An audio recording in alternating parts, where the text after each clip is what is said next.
Welcome to current economy session. ఈ సెషన్లో మనం రెగ్యులేషన్ ఆఫ్ క్రిప్టో కరెన్సీస్ గురించి మాట్లాడతాం. క్రిప్టో కరెన్సీ నియంత్రణ ప్రభుత్వం చేయాలనుకుంటుంది. ఎందుకంటే రీసెంట్గా చైనా కూడా ఈ క్రిప్టో కరెన్సీస్ మీద బ్యాన్ని విధించింది. క్రిప్టో కరెన్సీస్ మీద ఇండియాలో సుప్రీంకోర్టు బ్యాన్ని లిఫ్ట్ చేసేసింది, తీసేసింది. అసలు ఈ క్రిప్టో కరెన్సీ అంటే ఏంటి? ఈ క్రిప్టో కరెన్సీకి సెంట్రల్ ఏజెన్సీ ఎవరైనా ఉన్నారా? రెగ్యులేటరీ ఎవరైనా ఉన్నారా? లేకపోతే ఏ రెగ్యులేటరీ లేకుండానే ఈ క్రిప్టో కరెన్సీ పనిచేస్తుందా? క్రిప్టో కరెన్సీ యొక్క పాజిటివ్స్ ఏంటి? క్రిప్టో కరెన్సీ యొక్క నెగిటివ్స్ ఏంటి? అసలు ఇండియాలో క్రిప్టో కరెన్సీకి చట్టబద్ధమైనటువంటి రక్షణ ఏమైనా ఉందా? స్టాచ్యురీ యాక్ట్ ద్వారా దీన్ని ఏమైనా ప్రొటెక్ట్ చేయబడిందా? ఈ విషయాల గురించి పూర్తిగా తెలుసుకుందాం.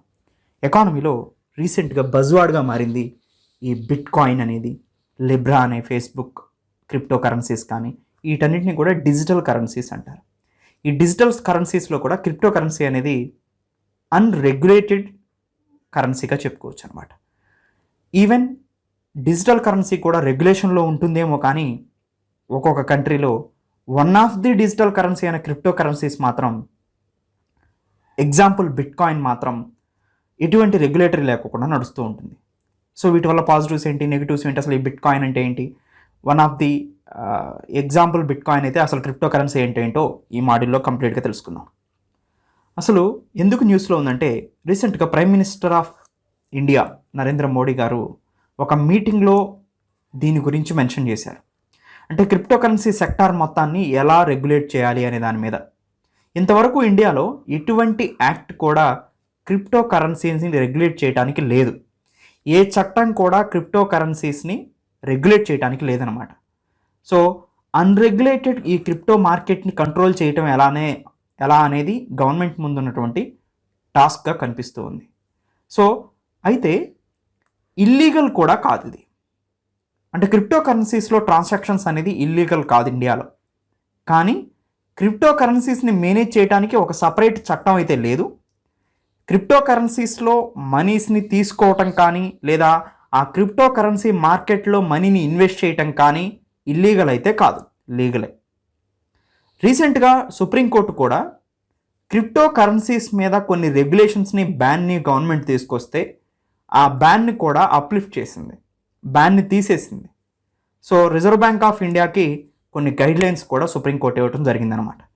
రీసెంట్గా చైనా అన్ని క్రిప్టో కరెన్సీస్ ట్రాన్సాక్షన్స్ ఇల్లీగల్గా ఒక యాక్ట్ ద్వారా కంప్లీట్ బ్యాన్ని తీసుకొచ్చింది క్రిప్టో కరెన్సీస్ మీద చైనా. అందుకని ఇండియా మళ్ళీ రీథింక్ చేస్తూ ఉందన్నమాట.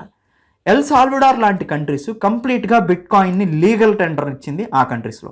అంటే కొన్ని దేశాలు క్రిప్టో కరెన్సీస్ని కంప్లీట్గా ఆమోదిస్తున్నాయి, కొన్ని దేశాలు క్రిప్టో కరెన్సీస్ని కంప్లీట్గా బ్యాన్ చేస్తున్నాయి. ఎందుకంటే ఆ ఎకానమీస్ని ప్రొటెక్ట్ చేసుకోవడం కోసం అనమాట. అసలు క్రిప్టో కరెన్సీ అంటే ఏంటంటే, it is a medium of exchange. Simple, మన మనీని ఒక 10 రూపీస్ ఇస్తే ఒక 10 రూపీస్ వస్తువుని ఎలా అయితే కొనుక్కుంటామో ఇలానే మీడియం ఆఫ్ ఎక్స్చేంజ్గా ఇది ఉపయోగపడుతుంది. తర్వాత created and stored electronically in the block chain technology. అంటే మనం ఇప్పుడు ఫోన్పే ఉంది, ఫోన్పేలో 10 రూపీస్ మనకి బాహ్యంగా బయట కూడా నోట్ ఉంటుంది, 10 రూపీస్ మనకి సో ట్రాన్సాక్షన్ చేసామంటే ఫోన్పే ద్వారా అది డిజిటల్ పేమెంట్ చేసినట్టు. అలా డిజిటల్ పేమెంట్గా ఈ క్రిప్టో కరెన్సీ అనేది వర్క్ అవుతుంది. There is no physical backing. అంటే 10 రూపీస్ బిట్ కాయిన్ ఉన్నా అనుకోండి, సపోజ్ బిట్ కాయిన్ ఒక క్రిప్టో కరెన్సీ, దీనికి బయట ఇంట్రెన్సిక్ వాల్యూ ఏమి ఉండదు. అంటే దీని వాల్యూ ఉంటుంది, డిజిటల్గా ఉంటుంది అంతే దీనికి. అదే మనం ఇప్పుడు 10 రూపీస్ నోట్ని ఫోన్పేలో ఒక బ్యాంక్ నుంచి ఒక బ్యాంకు ఒక 100 రూపీస్ మీకు ట్రాన్స్ఫర్ చేశానంటే మీరు 100 రూపీస్ నాకు నోట్ ఇచ్చినా కానీ పర్లేదు. అలాంటి నోట్ బ్యాంకింగ్ ఏమి దీనికి ఉండదు అనమాట. కానీ డిజిటల్ ఫామ్లోనే ఎక్కువగా ట్రాన్స్ఫర్ అవుతూ ఉంటుంది, స్టోరేజ్ అవుతుంది ఎలక్ట్రానికల్లీ, ట్రాన్స్ఫర్ అవుతుంది, క్రియేట్ అవుతుంది ఎలక్ట్రానికల్లీ. సపోజ్ బిట్ కాయిన్ తీసుకున్నారనుకోండి, మైనింగ్ అనే ఒక ప్రాసెస్ ఉంటుంది, కాంప్లెక్స్ సాఫ్ట్వేర్ క్వశ్చన్స్ ఉంటాయన్నమాట. కాంప్లెక్స్ సాఫ్ట్వేర్ ఈక్వేషన్స్ని సాల్వ్ చేస్తే బిట్ కాయిన్స్ వస్తాయి. దీన్ని మైనింగ్ అంటారు, బిట్ కాయిన్ మైనింగ్ అంటారు. అలా బిట్ కాయిన్స్ సంపాదించవచ్చు. తర్వాత ఇవి లిమిటెడే ఉంటాయి, బిట్ కాయిన్స్ అనేది లిమిటెడ్ ఉంటాయి అన్నమాట. సో ఎక్కువగా ఉండవు బిట్ కాయిన్స్ అనేది. మీరు ఎంత మైనింగ్ చేస్తే అంత ఉండవు, ఒక లిమిటెడ్ నెంబర్ ఉంటుంది, అంతవరకే మనకి మైనింగ్ అనేది జరుగుతుంది. ట్రాన్సాక్షన్స్ కూడా ఉంటాయి.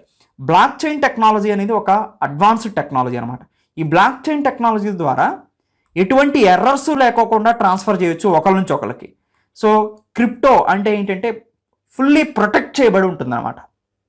ఒక లూప్లో ట్రాన్స్ఫర్ అవుతుంది, ఆ లూప్లో ఉన్న సభ్యులందరికీ కూడా ఈ ట్రాన్సాక్షన్ అయిన హిస్టరీ తెలుస్తూ ఉంటుంది. ఫ్రాడ్ జరగడానికి అసలు అవకాశమే లేదనమాట. తర్వాత సో ఎన్క్రిప్టెడ్ టెక్నాలజీతో ఒకరి దగ్గర నుంచి ఒక దగ్గరికి జరుగుతూ ఉంటుంది. సో ఇది క్రిప్టో కరెన్సీ అంటే. ఈ క్రిప్టో కరెన్సీ ఒక అడ్వాంటేజెస్ చూసే ముందు ఇది ఫుల్లీ ఎన్క్రిప్టెడ్ అయి ఉంటుంది కాబట్టి ఎటువంటి మనీ లాండరింగ్ చేయడానికి కానీ సో ఎటువంటి ఫ్రాడ్ చేయడానికి కూడా అవకాశం లేదనమాట. కంప్లీట్గా డిజిటల్ అయి ఉంటుంది, డిజిటల్గా స్టోర్ అయి ఉంటుంది. డిజిటల్గా ఒక దగ్గర నుంచి డిజిటల్గా స్టోర్ అయినటువంటి ఫోన్పేలో 100 రూపీస్ ఎలా అయితే ఉందో అది డిజిటల్లీ స్టోర్ అయినట్టు. సో అలా డిజిటల్గా స్టోర్ అయి ఉంటుంది, ట్రాన్స్ఫర్ కూడా డిజిటల్గానే జరుగుతుంది అనమాట. So there is no intrinsic value అనమాట. ఇంట్రెన్సిక్ వాల్యూ అంటే ఏంటంటే సో ఇక్కడ చూడండి, ఒక కమోడిటీ ఒక గోల్డ్ని కొనాలనుకోండి, అంటే గోల్డ్ ఉంది, ఇప్పుడు గోల్డ్కి ఇంట్రెన్సిక్ వాల్యూ ఉంటుంది. సపోజ్ ఇప్పుడు గోల్డ్ నేను ఇస్తే అంత గోల్డ్ ధర ఎంత ఉందో నాకు ఇవ్వగలుగుతారనమాట. ఇలా ఎక్స్చేంజ్ చేసుకోవడానికి అవకాశం ఉంటుంది. కానీ ఇక్కడ ఇంట్రెన్సిక్ వాల్యూ అనేది ఉండదు దీనికి, బిట్ కాయిన్కి. మార్కెట్ని బట్టి వాల్యూ అనేది ఇంక్రీజ్ అవటం డిక్రీజ్ అవటం తగ్గుతూ ఉంటుంది అనమాట. No physical form, most important. అసలు ఫిజికల్ ఫామ్ అనేది ఉండదు. ఇప్పుడు బిట్ కాయిన్ ఇక్కడ కనిపిస్తుంది కదా, ఇట్లా మనకు ఒక కాయిన్ ఉంటుంది అనుకుంటున్నారా? కాదు, డిజిటల్గా ఉంటుంది అనమాట ఇది. సో అలా తర్వాత it's not determined by A central bank, most important. ఇప్పుడు సపోజ్ 10 రూపీస్ నోట్ ఉంది, ప్రింట్ చేయాలన్నా సర్క్యులేట్ చేయాలన్నా డిజిటల్గా కంట్రోల్ చేయాలన్నా కానీ ఎవరికి అథారిటీ ఉంటుంది మన దగ్గర? రిజర్వ్ బ్యాంక్ ఆఫ్ ఇండియాకి ఉంటుంది. కానీ బిట్ కాయిన్కి మాత్రం there is no central regulatory authority. కేంద్ర సంస్థ ఎవరు రెగ్యులేట్ చేయడానికి ఉండదు అనమాట. అన్నోన్గా ఉంటుంది ఇది, ఎవరు రెగ్యులేట్ చేస్తున్నారని ఉండదు, రెగ్యులేటర్ ఎవరో ఉండరు. సో కంప్లీట్గా ఇది సప్లై డిమాండ్ను బట్టి మార్కెట్ ప్రైస్ని బట్టి దాని ప్రైస్ పెరుగుతూ ఉంటుంది. మైనింగ్ ప్రాసెస్ని బట్టి సప్లై డిమాండ్ని బట్టి కాయిన్స్ అనేది వస్తూ ఉంటాయి. ఒక లిమిటెడ్ నెంబర్ ఆఫ్ కాయిన్స్ మాత్రమే ఉంటాయి, అంతకన్నా ఎక్కువ ఉండదు అనమాట. సో ఒక వర్చువల్ వాల్యూ ఉంటుంది, ఇది ఒక వర్చువల్ మనీ అంటే డిజిటల్ మనీ. క్రిప్టోగ్రఫీ అల్గరిథం ఉంటుంది, అంటే ప్రొటెక్షన్ బాగా ఉంటుంది. తర్వాత డీసెంట్రలైజ్డ్ నెట్వర్క్ డిజైన్, ఎటువంటి సెంట్రల్ అథారిటీ ఎవరు ఉండరు. సింపుల్ అంటే ఒకటి రిజర్వ్ బ్యాంక్ ఆఫ్ ఇండియా లాగా సెంట్రల్ అథారిటీ ఎవరు ఉండరు. రెండోది క్రిప్టోగ్రఫీ అల్గరిథం ఉంటుంది, అంటే క్రిప్టో సెక్యూరిటీ మెజర్స్ ఉంటాయి. తర్వాత ఇది వర్చువల్ మనీ, డిజిటల్గా ట్రాన్సాక్షన్ చేయడానికి కుదురుతుంది అనమాట. సో ఇది ఫస్ట్, సెకండ్, థర్డ్ పాయింట్. దీన్ని మొత్తాన్ని కలిపి మనం క్రిప్టో కరెన్సీ అంటారు. వీటిన్నటువంటి బెనిఫిట్స్ ఏంటి అనేది మనం చూస్తే ఫాస్ట్ అండ్ చీప్ ట్రాన్సాక్షన్స్ జరగవచ్చు. అంటే ఇప్పుడు సపోజ్ సెంట్రల్ రెగ్యులేటరీ అథారిటీ ఉందనుకోండి, ఎవరైనా వాళ్ళు ఎంతో కొంత కమిషన్ తీసుకుంటూ ఉంటారు. మీడియేటర్గా పనిచేస్తే వాళ్ళు ఎవరో ఉండరు దీంట్లో. ఆటోమేటిక్గా అప్పుడు మీడియేటర్లు అయినప్పుడు ఫాస్ట్ అండ్ చీప్ ట్రాన్సాక్షన్ జరుగుతుంది అనమాట. ఇన్వెస్ట్మెంట్ డెస్టినేషన్గా ఉంటాయి. ఎక్కువ మంది ఇన్వెస్ట్ చేయాలి అంటే క్రిప్టో కరెన్సీస్ ద్వారా there is no boundary specifications also. అంటే బౌండరీ స్పెసిఫికేషన్స్ ఏమి ఉండవు. మీరు ఒక దగ్గర నుంచి ఒక దగ్గర ఎంత ప్రాంతంలో అయినా కానీ మీరు ఇన్వెస్ట్ చేయడానికి it is a investment friendly cryptocurrency, investment friendly destination. So ఇక్కడ మనకి క్లియర్గా అర్థమవుతుంది there is a limited supply of cryptocurrency also. So particularly like gold. So moreover, the last few years have seen the price of cryptocurrencies rising faster than the other financial instruments. So we have to observe this. Moreover, the last few years we have to observe the price of cryptocurrencies rising faster than the other financial instruments. So that's why we call it as a investment friendly destination. Anti-inflationary currency. Due to high demand of cryptocurrencies, its price have largely remained on a growing trajectory. So హైగా demand ఉండటం వల్ల crypto కరెన్సీస్కి వీటి యొక్క prices అనేది increase అవుతున్నాయి. ఆటోమేటిక్గా ఏమవుతుంది, so medium of exchange అనేది చాలా ఎక్కువగా ఉంటుంది.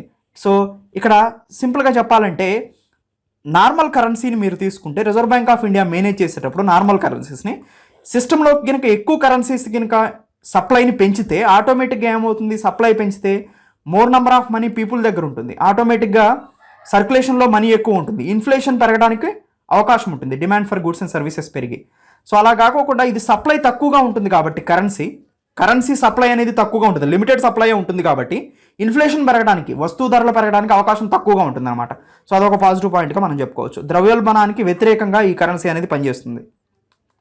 తర్వాత కన్సర్న్స్ ఏంటి అంటే సో అడ్వర్టైజ్మెంట్స్ ఎక్కువగా అడ్వర్టైజ్ చేసి ఈ క్రిప్టో కరెన్సీస్ బాగా మార్కెట్ వాల్యూ బాగా ఎక్కువగా ఉంటుంది కాబట్టి బిట్ కాయిన్స్లో ఇన్వెస్ట్ చేయండి అని ఎక్కువగా అడ్వర్టైజ్మెంట్ చేస్తూ ఉంటారు. అలా ఒకవేళ వాలటైల్ ఇన్ నేచర్ కూడా ఉంటుందన్నమాట. Cryptocurrencies are extremely volatile.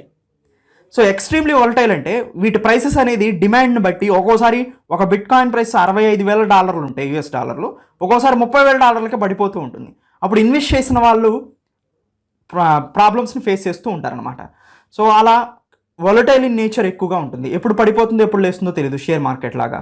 తర్వాత మ్యాక్రో ఎకనామిక్ అండ్ ఫినాన్షియల్ స్టెబిలిటీకి ఇది విఘాతంగా ఉంటుందన్నమాట. ఎందుకంటే క్రిప్టో కరెన్సీ అసెట్స్ అనేది దెర్ ఈజ్ నో రెగ్యులేటరీ అనమాట. రెగ్యులేటరీ లేరు కాబట్టి మార్కెట్ అండ్ ఫినాన్షియల్ స్టెబిలిటీ అనేది పర్ఫెక్ట్గా ఉంటుందా లేదా అనేది చూసుకోవాల్సిన అవసరం ఉంది. స్టాక్ మార్కెట్ ఇష్యూ కూడా ఉంటుంది. అంటే క్రిప్టో కరెన్సీస్కి సంబంధించినటువంటి పర్ఫెక్ట్ కరెన్సీ కమోడిటీని ఎలో చేయటం అన్నింటి, అంటే స్టాక్ మార్కెట్ సెకండరీ మార్కెట్లో ఎలా అమ్ముకోవాలి క్రిప్టో కరెన్సీస్ అనేది కూడా క్లియర్ కట్ రెగ్యులేషన్స్ అయితే లేవన్నమాట. So these are the issues related to the cryptocurrencies in India. Thank you, have a nice day. Welcome to SVR academy. SVR academy online కోర్సెస్ని purchase చేయటం ఎలా అనేది ఈ మాడ్యూల్లో చూస్తాం. ఎస్విఆర్ అకాడమీ నుంచి గ్రూప్ 1, గ్రూప్ 2, దాంతోపాటుగా సింగిల్ మాడ్యూల్స్ అయిన ఏపీ హిస్టరీ, ఎకానమీ, ఇండియన్ పాలిటీని మీకు అందించడం జరుగుతుంది. వాటిని ఎలా పర్చేజ్ చేసుకోవచ్చు ఏ కోర్స్నైనా అనేది ఒకసారి ఇక్కడ చూద్దాం. ఫస్ట్ క్రోమ్ను ఓపెన్ చేస్తారు.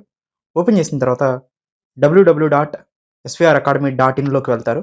వెబ్సైట్ ఓపెన్ అవుతుంది. ఈ వెబ్సైట్ ఓపెన్ అయిన తర్వాత కిందకి స్క్రోల్ చేస్తారు. కిందకి స్క్రోల్ చేసిన తర్వాత ప్రతి కోర్సు దాన్ని కింద బై నౌ అనే బటన్ కనిపిస్తూ ఉంటుంది మనకి. సపోజ్ నేను గ్రూప్ 2 పర్చేజ్ చేయాలని అనుకుంటున్నాను అనుకోండి. ఫస్ట్ నేను గ్రూప్ 2 కోర్సుని సెలెక్ట్ చేసుకుంటాను. సపోజ్ ఇక్కడ గ్రూప్ 2 వచ్చింది. ఇక్కడ నీకు బై నౌ అనే ఆప్షన్ ఉంది. బై నౌని క్లిక్ చేస్తాను. బై నౌని క్లిక్ చేసిన తర్వాత ఒక రిజిస్ట్రేషన్ ఫామ్ ఓపెన్ అయింది. ఆ రిజిస్ట్రేషన్ ఫామ్లో నా డీటెయిల్స్ని ఎంటర్ చేస్తాను అనమాట. నేను ఓకే, నా నేమ్ ఎంటర్ చేశాను. నా నేమ్ ఎంటర్ చేసిన తర్వాత ఇమీడియట్గా ఈమెయిల్ ఎంటర్ చేయమని అడుగుతుంది. ఈమెయిల్ ఎంటర్ చేయండి మీరు. ఓకే, ఈమెయిల్ ఎంటర్ చేశారు. ఈమెయిల్ ఎంటర్ చేసిన తర్వాత మొబైల్ నెంబర్ ఎంటర్ చేయమని అడుగుతుంది. మీరు మొబైల్ నెంబర్ ఎంటర్ చేస్తారు. తర్వాత పాస్వర్డ్ అడుగుతుంది. మీరు ఏదో ఒక పాస్వర్డ్ సెట్ చేసుకోండి గుర్తుండేలాగా మీకు. ఆ పాస్వర్డ్ సెట్ చేసుకున్న తర్వాత మీకు ఏ కోర్స్ కావాలని అడుగుతుంది. ఆ కోర్సుని సెలెక్ట్ చేసుకోండి. ఇప్పుడు నాకు గ్రూప్ 2 కదా పర్చేజ్ చేయాలనుకుంటుంది. గ్రూప్ 2కి సెలెక్ట్ చేశాను. రిజిస్ట్రేషన్ అనే బటన్ ఉంది, దాన్ని క్లిక్ చేయండి. ఇప్పుడు మీరు సక్సెస్ఫుల్గా రిజిస్ట్రేషన్ అయిపోయారనమాట. ఈ రిజిస్ట్రేషన్ అయిన తర్వాత ఇక్కడ మీ మొబైల్ నెంబర్ ఎంటర్ చేయమని అడుగుతుంది. మీరు ఏదైతే మొబైల్ నెంబర్ రిజిస్ట్రేషన్ ఫామ్లో ఇచ్చారో ఆ మొబైల్ నెంబర్ని ఇక్కడ ఎంటర్ చేస్తారు. ఎంటర్ చేసిన తర్వాత పాస్వర్డ్ అడుగుతుంది. ఓకే, పాస్వర్డ్ని ఎంటర్ చేస్తారు. పాస్వర్డ్ ఎంటర్ చేసిన తర్వాత మీకు డైరెక్ట్గా వెబ్సైట్ ఓపెన్ అవుతుంది. ఇక్కడ ఓపెన్ అయిన తర్వాత కిందకి స్క్రోల్ చేయండి. సపోజ్ వెరైటీ ఆఫ్ మాడ్యూల్స్ ఉన్నాయి. వీటిలో మీరు ఏదైనా యాడ్ చేసుకోవచ్చు అనమాట. సపోజ్ నేను గ్రూప్ 2 యాడ్ చేసుకోవాలనుకుంటున్నాను. యాడ్ బటన్ని ప్రెస్ చేశాను. సో గ్రూప్ 2 యాడ్ అయింది నాకు. దానికి సంబంధించిన ఫీజుని పే చేయమని ఒక స్లైడ్ ఓపెన్ అయింది. ఈ ఫీజు పే చేయమన్న దాంట్లో నేను ఫస్ట్ కాలమైన భీమ్ pay, Google Pay, Paytm, PhonePe ఎలా అయినా పే చేసుకోవచ్చు. Credit card, debit card, net banking, EMI, wallets, so ఇవన్నీ కూడా మనం యూజ్ చేసుకోవచ్చు అనమాట. వీటన్నిటిని ఉపయోగించుకొని నేను పేమెంట్ చేసేస్తాను. పేమెంట్ చేసేసిన తర్వాత పేమెంట్ సక్సెస్ఫుల్ అని వస్తుంది. సక్సెస్ఫుల్ అని వచ్చిన తర్వాత సింపుల్గా మీరు svracademy.in వెళ్తారు. వెళ్ళిన తర్వాత సింపుల్ మీకు ఇప్పుడు రిజిస్ట్రేషన్ అయిపోయారు, పేమెంట్ కూడా చేసేసారు. జస్ట్ ఎప్పుడైనా కానీ ఇంకా మీరు ఇప్పటి నుంచి చేయాల్సింది ఏంటంటే ఇలా వెబ్సైట్ ఓపెన్ చేసిన తర్వాత లాగిన్ అనే బటన్ మీకు కనిపిస్తుంది.